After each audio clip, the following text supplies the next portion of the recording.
സന്യാസിയെ വിശ്വാസത്തിലേക്ക് നയിച്ച ദിവ്യകാരുണ്യ അത്ഭുതം.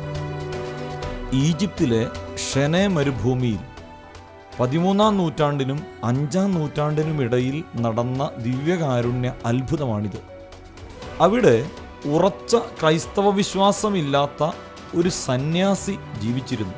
ഒരിക്കൽ ആ സന്യാസി തൻ്റെ സഹസന്യാസിമാരോട് ഇപ്രകാരം പറയുകയുണ്ടായി: നാം എന്നും സ്വീകരിക്കുന്ന ഈ അപ്പം യഥാർത്ഥത്തിൽ ക്രിസ്തുവിൻ്റെ ശരീരമൊന്നുമല്ല, ക്രിസ്തുവിൻ്റെ ശരീരത്തിൻ്റെ പ്രതീകം മാത്രമാണത്.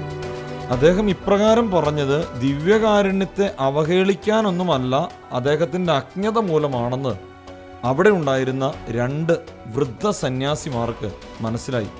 ആ സന്യാസി വളരെ നല്ലവനായിരുന്നു. ഇതുകൊണ്ട് ഇതേക്കുറിച്ച് അദ്ദേഹത്തോട് സംസാരിക്കാൻ ആ 2 സന്യാസിമാർ തീരുമാനിച്ചു.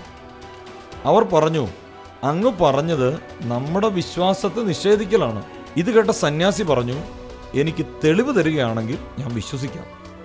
തെളിവ് കിട്ടാതെ ഞാൻ എൻ്റെ അഭിപ്രായം മാറ്റില്ല.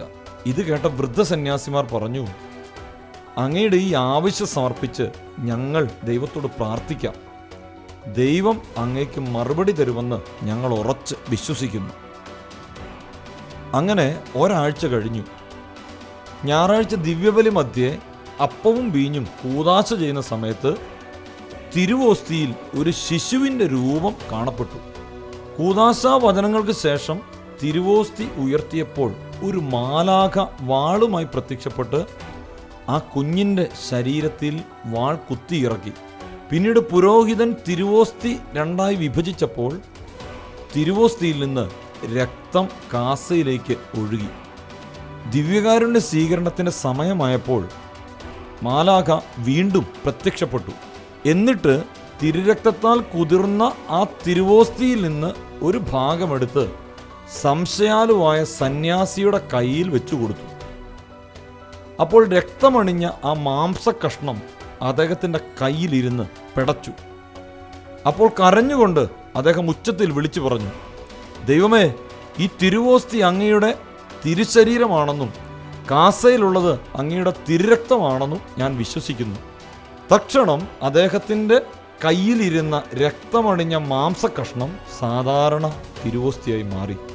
ആ ദിവ്യകാരുണ്യം ആദരവോടെ അദ്ദേഹം സ്വീകരിച്ചു. ദിവ്യകാരുണ്യ ഭക്തിയിൽ വളരാനും ദിവ്യകാരുണ്യ ഭക്തി പ്രചരിപ്പിക്കാനും ദിവ്യകാരുണ്യ അത്ഭുതങ്ങളിലൂടെ ഞങ്ങളെ അനുഗ്രഹിച്ച പരിശുദ്ധ പരമ ദിവ്യകാരുണ്യമേ, ഞങ്ങളിൽ ദിവ്യകാരുണ്യ ഭക്തി വളരുവാൻ സഹായിക്കണമേ. പരിശുദ്ധ പരമ ദിവ്യകാരുണ്യത്തിന് എന്നേരവും ആരാധനയും സ്തുതിയും പുകഴ്ചയും ഉണ്ടായിരിക്കട്ടെ. വിശുദ്ധ കുർബാനയുമായി ബന്ധപ്പെട്ട വീഡിയോകൾ നിങ്ങൾക്ക് ലഭിക്കാൻ ഈ ചാനൽ സബ്സ്ക്രൈബ് ചെയ്യുക.